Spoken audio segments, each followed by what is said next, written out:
Welcome to Familiar Territory, an anime podcast hosted by two white dudes who've been friends for over 15 years. Here we talk about the history and influence of anime, as well as review anime new and old. So grab your talking cap and transform into some comfy clothes as we step into a familiar territory. My name is Grant. And I'm Brantley. Today we're going to be watching a show that flew under my radar in more than one way, Puchi Pri Yucie, or also known as Petite Princess Yucie. Spelled as Yucie, but the character's name is Yucie, so that's how I'm going to pronounce it. Grant, what do you know about Gainax? I know that they made some of my favorite shows of all time. They made Die Buster, which I'm a big fan of. They made Gurren Lagann, which I'm a big fan of. They made other shows that I'm probably a big fan of, but I like that they gave birth to Trigger, and I really like most of Trigger's shows, at least for a little bit. They're at least fun to watch. You're discounting your love for Trigger and Gainax quite a bit.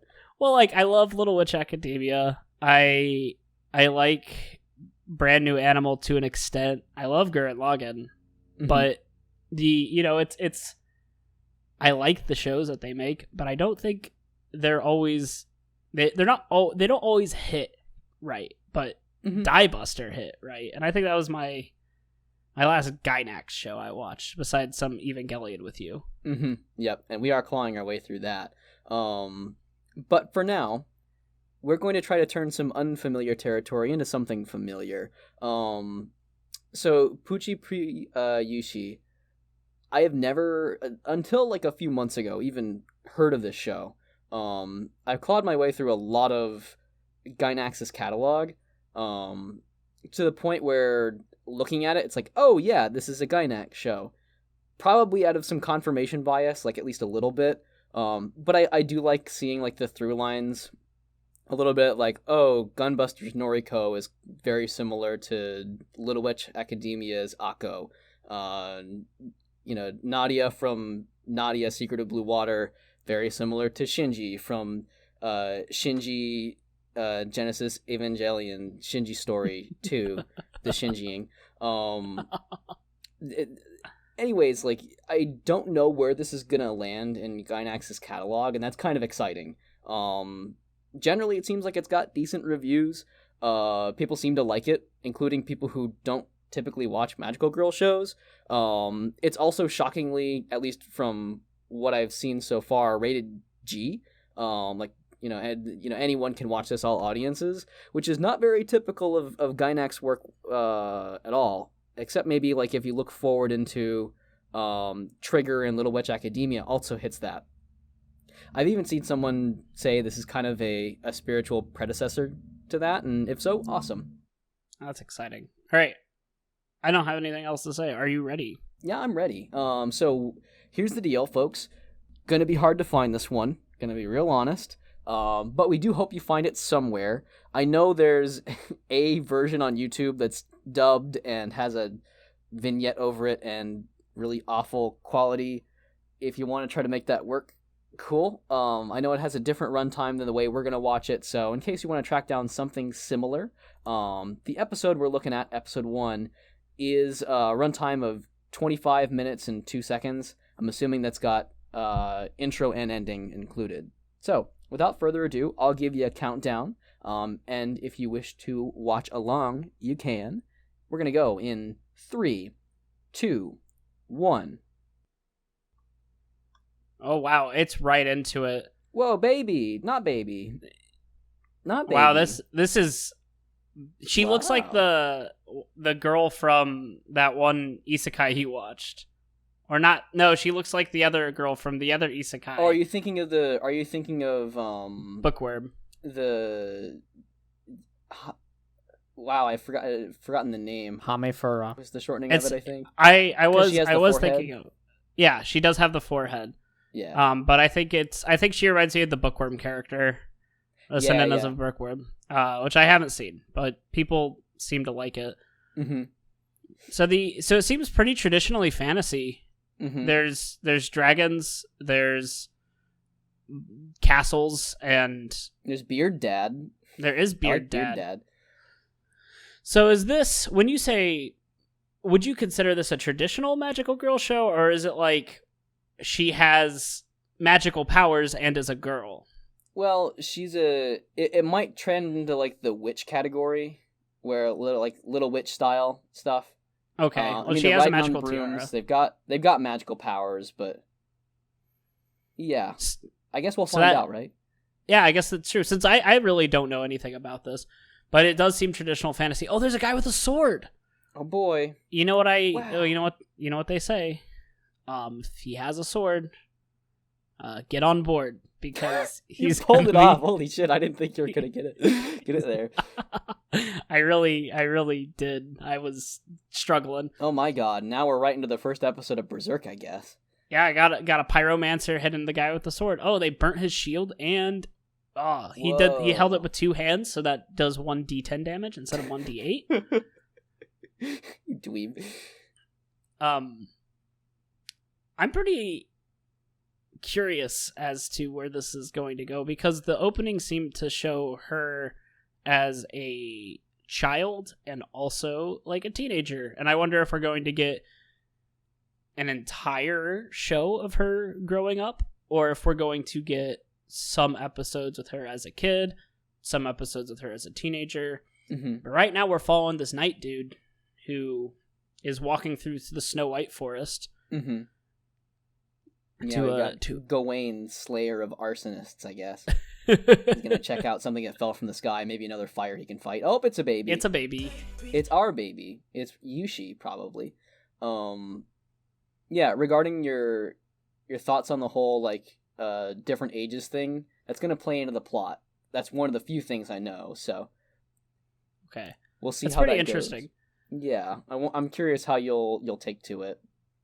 Oh, I like how the baby literally opened her eyes, and we are both shocked by this concept of children looking. it was just very sudden and very silent. I don't know. It has been quite quiet, and the quality isn't the best there, so it was a little hard to see. Oh, so the first episode, Platinum Princess candidate.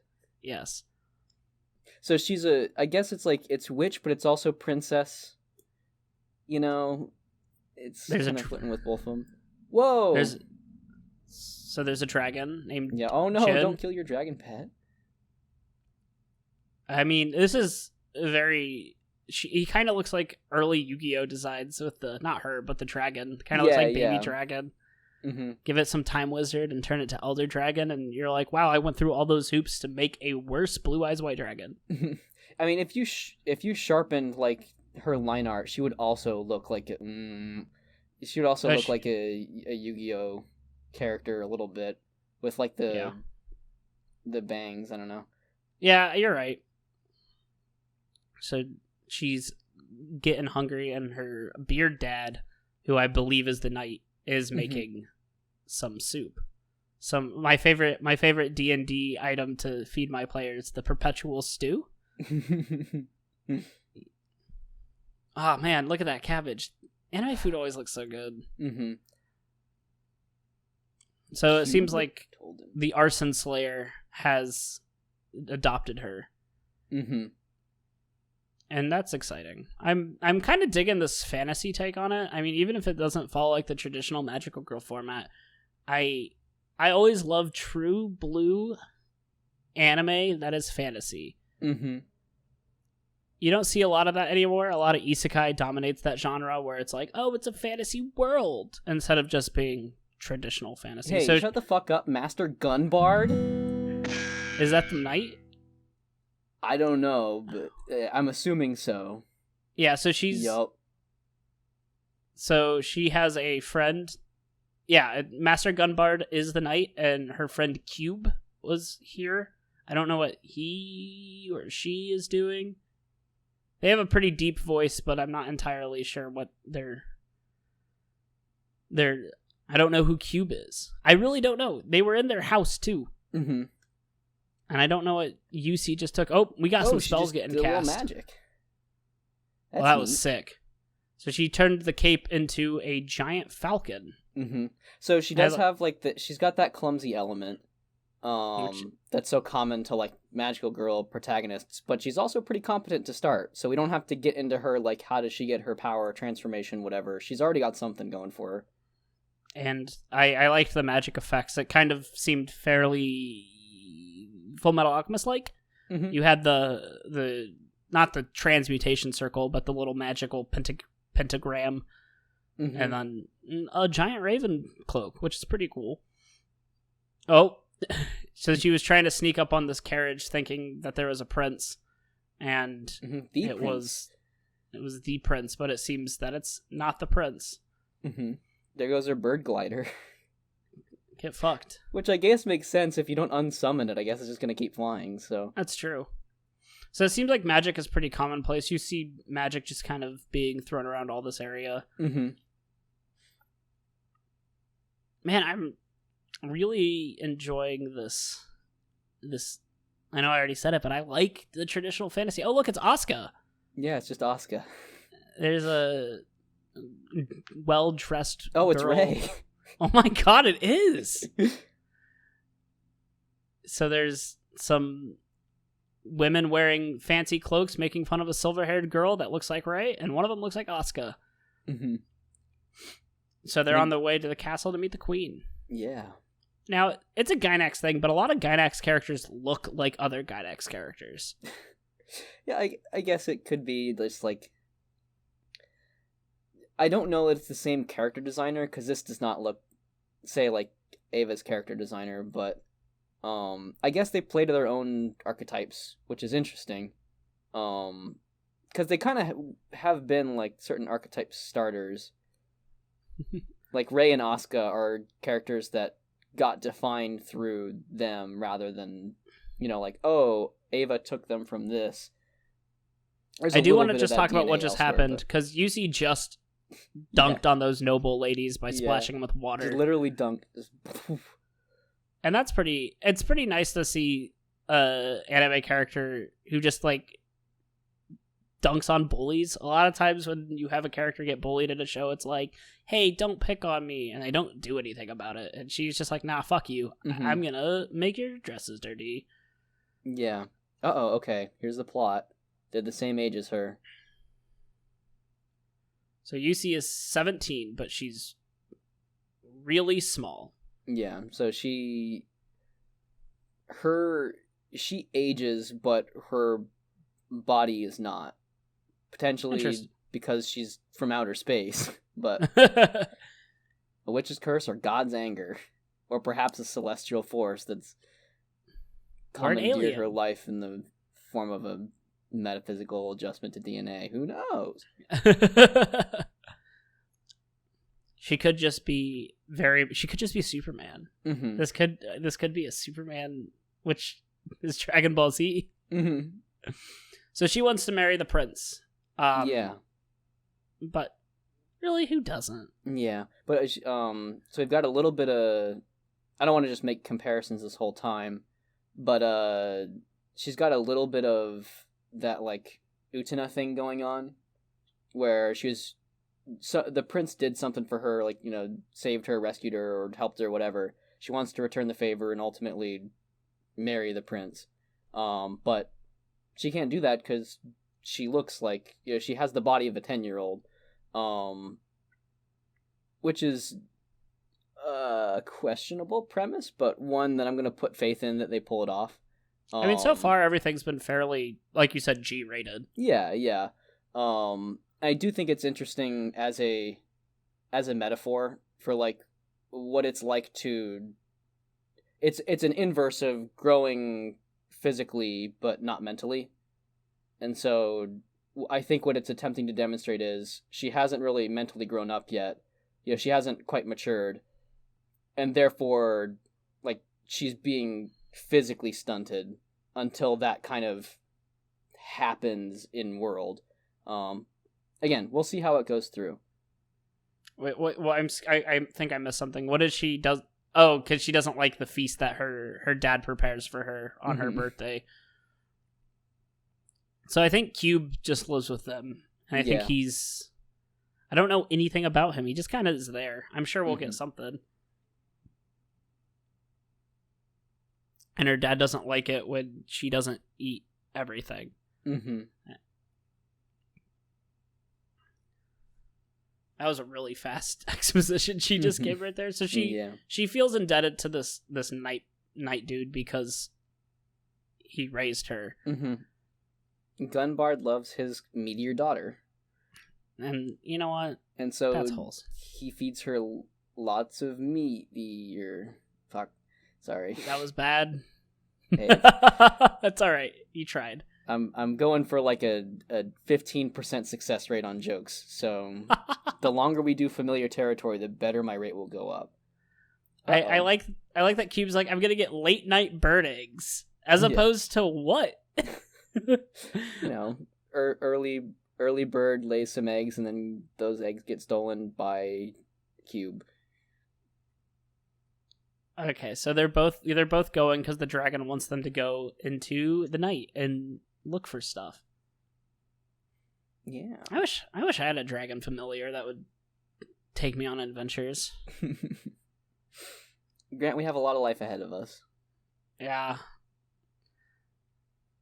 So we got our halfway mark, and she's trying to fix her hair. You don't have bangs. So my bangs are all set. Her one single one. She got that Ritsu forehead going on. So that is an anime thing. Like immature characters or spoiled characters having like a large forehead and their hair is pulled back. That's true. We got an elder. This guy's a Yu-Gi-Oh card. Joey summoned this motherfucker into the show. I told you. You add the Time Wizard, you get Ancient Dragon, and here he is. So it's Lord Drago, and he's looking for. He said that he hasn't seen Yucie for a long time, and that she hasn't changed one bit. Dude, he's old. Man, there's not a lot of anime doesn't do dragons too often. Now that I think about it. I like that he's got like a soft snout. Yeah, man, he's a cute dragon. He looks like he's gonna give you a really bad butterscotch candy, and you're like, you know what? Thanks. So I'm not entirely. So, oh wow, he's got that Sailor Moon. The prince is wearing Sailor Moon's outfit. I'm very curious as to where this show wants to go. I mean, as it's charming, the characters are fun to see, but we haven't really got much of a conflict, except that she can't meet the prince because she looks like she's a child. I think maybe Drago's going to help us out with that. I understand through the audiences. So I'm guessing that the entire purpose of the show is that Yucie wants to be is going to be in the Princess Platinum contestants. And then you get the Eternal Tiara, and it's the Infinity Gauntlet. It has 5 stones, not 6, and that is the Eternal Tiara, and it grants you 1 wish, and that is the prize. There's 7 Dragon Balls, but there's 5 here. So, and I think that's what our end goal is. I think that's our MacGuffin. And it will grant her any wish. So, the old dragon boy does say that her stunted body is due to a curse. So it's gonna be. I think that's gonna be our. I don't know if that will be like the main plot of the show. I think there's gonna be some more to it. I'm actually enjoying it a lot more as, like, it's very not Magical Girl-esque. I mean, I'm sure it will get there, but man, it's refreshing to see some traditional anime that is fantasy. Everything's the matter. So the noble woman that she splashed said there's some problems, and they went and met with the king, and the queen has fucked off. Oh. There's no queen. Maybe she went to go looking for bird eggs in the night. Because after all, if you wait till day, they're gone. Mm-hmm. You gotta get those deals, when no one else is looking for bird eggs. Everyone knows egg gets laid at night, hatches in the morning, instantaneous. Yep. Gotta get them. So she's being blocked from the guards. No children are allowed into the castle. And but she's not a kid. She is not a kid. And she did... Oh, that's cool. Ooh. So they got little lights that are turned on by wizards. Mm-hmm. That's fun. What a great thing to do as a wizard. Mm-hmm. All right, I've spent my years training to become a magical adept. Mm-hmm. My job is to light the lampposts. Mm-hmm. And it could be like an apprenticeship. Yeah. I do like the castle design. It kind of reminds me of the Symphony of the Night Castle. Yeah, I was going to say, it's very Castlevania. I'm interested in this. So there's something calling to her at the top of the castle, and they won't let her in, and she wants to get there. So they made a transmutation circle to do some human transmutation. So... what she used earlier was not magic. It was a magical item. Oh. The glider bird. Well, that sucks. Mm-hmm. Get a little shot of it flying with the moon with other birds.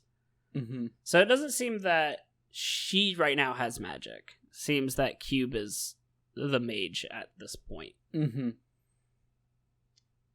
So he's buying magic items. Oh, that's Mickey Mouse's hand. Oh. So he buys more. magic items from Satan. I don't know if it's Satan. It's definitely Mickey Mouse, which might be worse. And so they have what they call swallowtail shoes. Mm-hmm. And they're going to try and fly on them. This seems very inefficient. But so Cube seems to be a lot more adept with magic items, or at least this one in particular. Yeah. It does seem like they're for right now. It kind of seems like they're dropping us in the middle of whatever story it is, which I'm wondering if we'll get more background later. Mm-hmm. Yeah, I can't say I've heard this is kind of episodic. I'd assume like Little Witch Academia, where you have like less story arcs until later. Is that what you're like? There is an arc, but it's not so much about we're spending every day getting the Dragon Balls. It's more like random things are happening and it leads up to something. Like it's all of these little bits and pieces are about either becoming the Platinum Princess or, being the Platinum Princess and doing something with it. Something along those lines, I feel. So the queen didn't disappear. But she did disappear some people by saying, "Hey, get out of my court, please." No, they said that she's missing. The girls did. Huh. They're like, she's not here. Weird. So maybe maybe that's what the guards told them or something. Yeah. I don't know. Man, these guards suck. They're like, "Stop, child," and then she's like, "I'm gonna just keep running under your legs." Mm-hmm. What kind of name is Cube? A cool one. It's the name of a character in Jet Set Radio. So she comes to this door with some... She breaks those... It's gonna open the door of truth. And she's gonna get alchemy. There's a lot of FMA references we're making here. It's very... I mean, as far as I'm... FMA is pretty traditional fantasy, even though the world isn't. Mm-hmm. I guess at least like European-centric fantasy. Yeah. Anime Euro fantasy. So she found the Tiara of Wishes. She found a King's Rock. Now she can evolve her... Slowpoke into Slowking? Yeah. Gotta get that special defense wall. Or she could get a Polytoad, right? Yes. So the queen is stopping her. So if anyone would touch the tiara, they would die instantly if they aren't the platinum. That's pretty intense. Yeah, you'd think they'd put something around it. I mean, they did put a tower around it. Yo, you're right. You're right. So the queen is like, well, if you came to this princess tiara, you probably have something to do with it. And the queen knows Beard Dad Gunbard, who is a folk hero, as far as I know. I mean, there was a gigantic ass fire, and he killed whoever was making that fire. So, is that the plot of Fire Force? No, it's not. It's the plot of this show, Grant. Come on, I need you to keep up. I know that you're carrying most of the weight on the plot here, but like, I'm gonna need you to put in like another 10%. So, because she found the tiara, the queen's basically saying, you are a candidate based off of how great you are at breaking and entering into my castle. So that's pretty great. Just break in and enter and you get rewarded. It's a good message to send children. Be a good burglar. If I'm gonna be honest, if I was in that situation, I would have been like, oh, there's a mirror? Let me see what it would look like on me. Do a little, like, measure it up, and I would touch it and instantly die. Because that's what I thought was going to happen. So I can only assume that's what I would have done in real life. So we're lucky that we don't live in that kind of world. Raise your head. So she is now a princess candidate. Yeah. So I'm guessing that will be the overarching plot for the most of it, but as you said, apparently it's episodic. So this is a cute show. Yeah. I enjoyed it. It is coming to an end, I believe, for this episode. We're getting the music playing us out. Yeah, we are. Okay. So, Brantley, what did you think of the show that I forgot how to pronounce its name? Puchi Pri Yucie. I like it. I'm gonna be honest. I want to just keep watching. Yeah, man. Same. Like it's because we haven't really like seen like a hook yet, but like I just want to keep watching it at this rate. It's cute. Okay. It's got some neat ideas. I'm liking the world building that they sort of aligned so far. Yeah. So I do have some. This show does raise some important questions for us. Also, real quick, in this ending, it did show Yucie as a baby, and Cube was still his self. So he was the same height, same look. Cube also does have pointy ears, so he might be like some sort of elf or some sort of other race of humanoid. Yeah. That might just like a Kokori from Legend of Zelda: Ocarina of Time. Yeah, a little Kokiri action in our anime fantasy going on. This show made me want to play D&D. I mean, a lot of shows make me want to play D&D. In fact, I'm fairly sure that everything in this world makes me go, I wish I was playing D&D right now. But there was a lot. It was nice to see this very traditional. I know I've said this like 8 times, but damn, it's nice to have a show that actually doesn't it doesn't over-explain itself. The world building felt natural. They didn't go, oh, the Platinum Princess candidate, what's that? Well, the Platinum Princess candidate is this, and here is a 2-minute exposition over the Platinum Princess candidate. Right. Like, the characters just referred to it. And they were like, yeah, and it happened over the course of the show. And I think that's something a lot of anime this day and age is missing, is slow, gradual, subtle world building. Yeah, I totally agree. It's one of the reasons why I want to keep watching. As you mentioned, like, hey, Cube has not seemed to have aged. What's the deal with Cube? I just want to know. and I want to know by watching rather than going on like a wiki dive or something. I absolutely would like to watch this, but this does open up another question, Brantley. Yeah.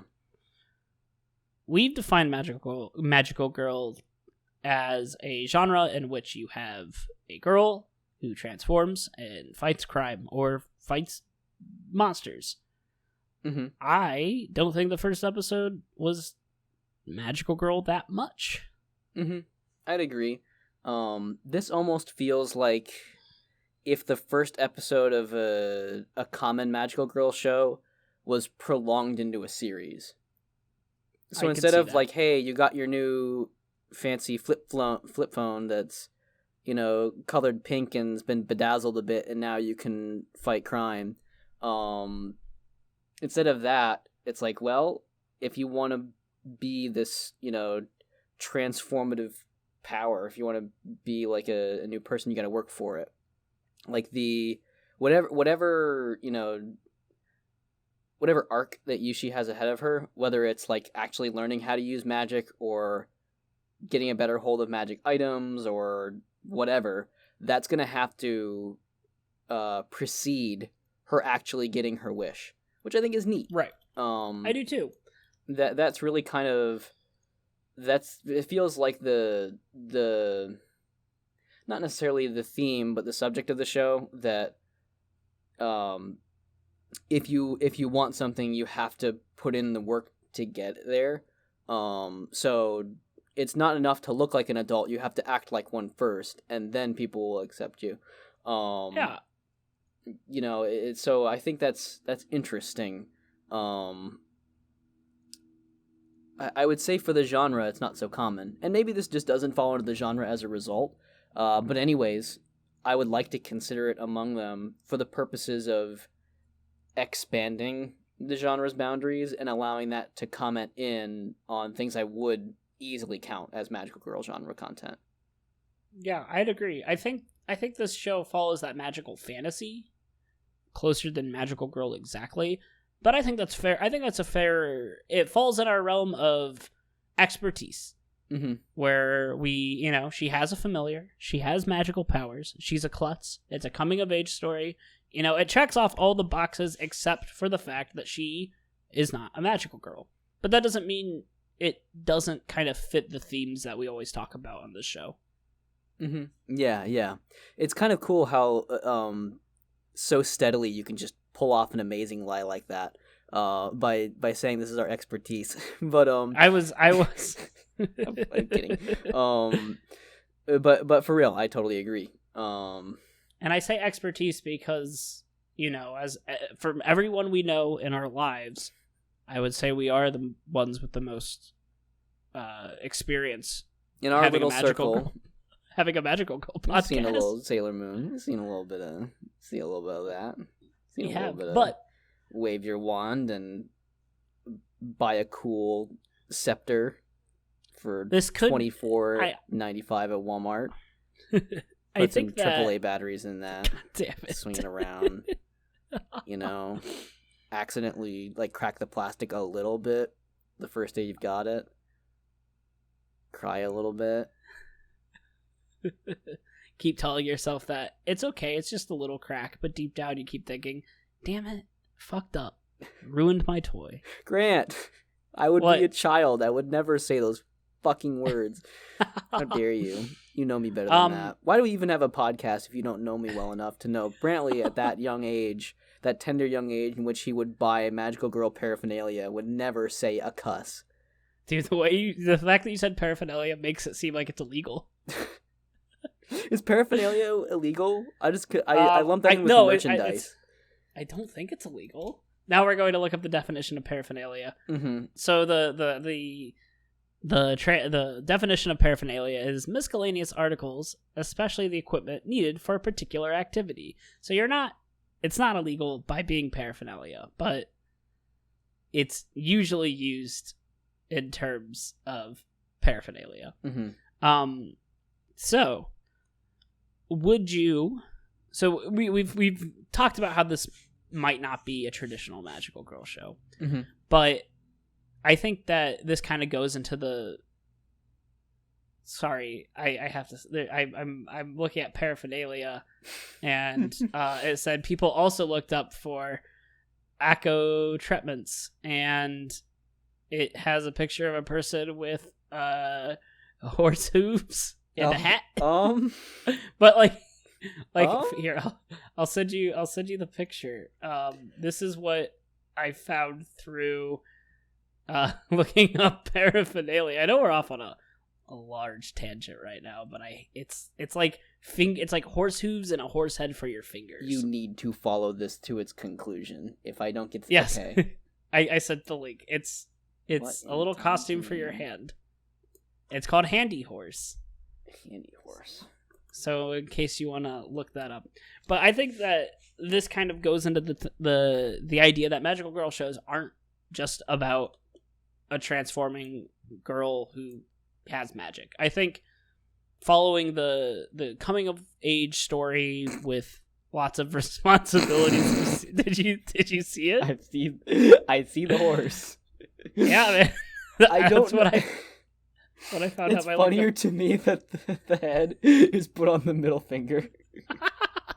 Also, it says Amazon's choice. I'm going to spell out the URL so you can go check this out. Amazon.com/Archie, that's capitalized, dash, that's a hyphen, uppercase McPhee with both the M and the... No, I'm not going to go through all that. If you look up Handy Horse on Amazon, you'll find it. It is Amazon's choice for hand squirrel. Huh? It says Amazon's choice for hand squirrel. Grant, is it possible that we suck at this?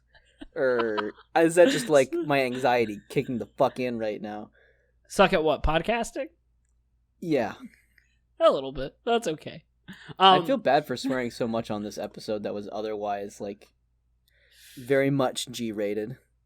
I hope all of you listening have the patience to go watch every other episode that we have in consolation.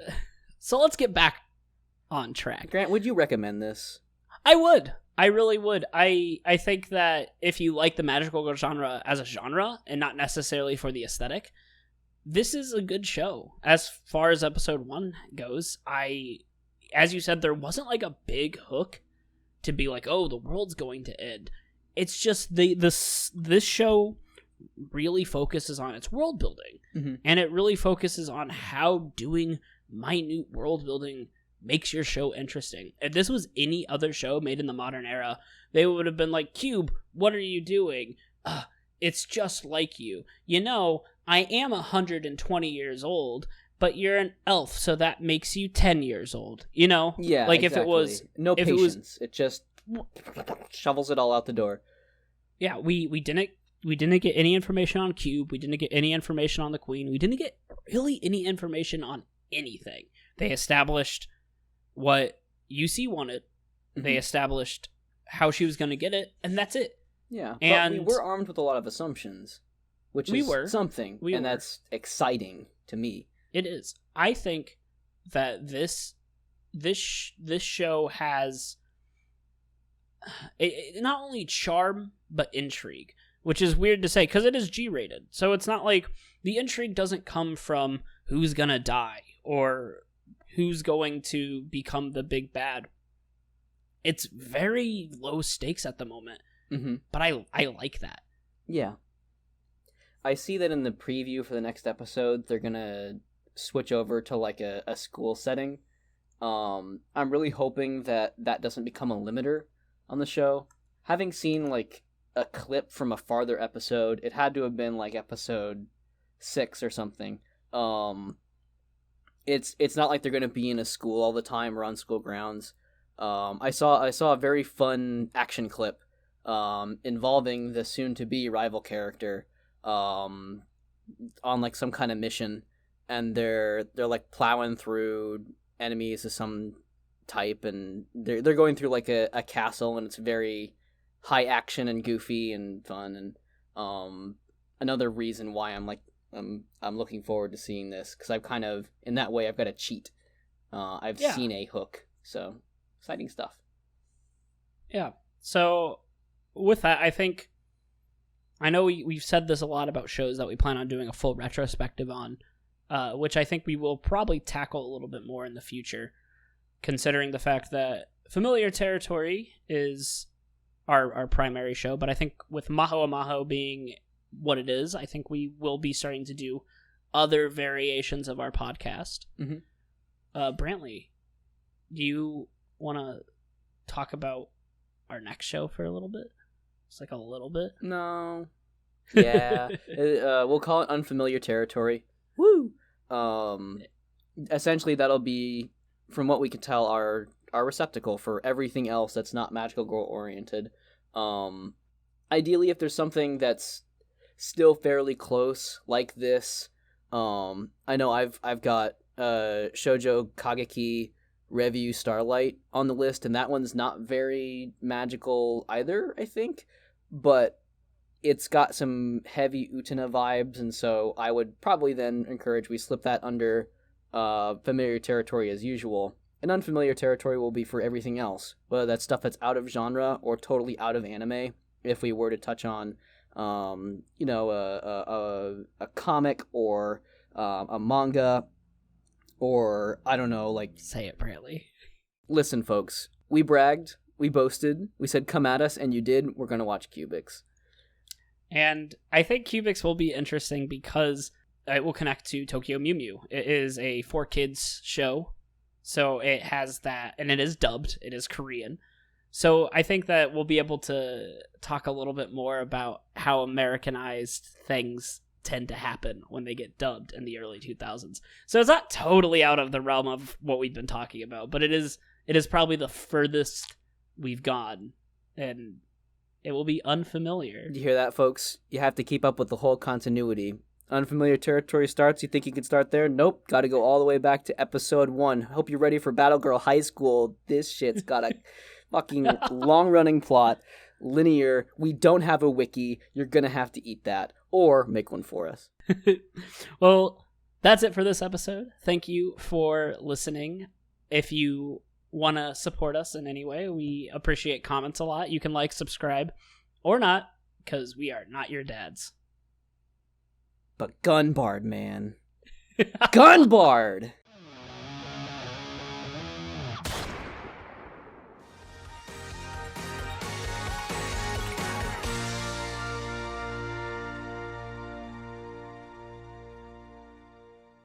Puchi Princess Yucie. Fuck.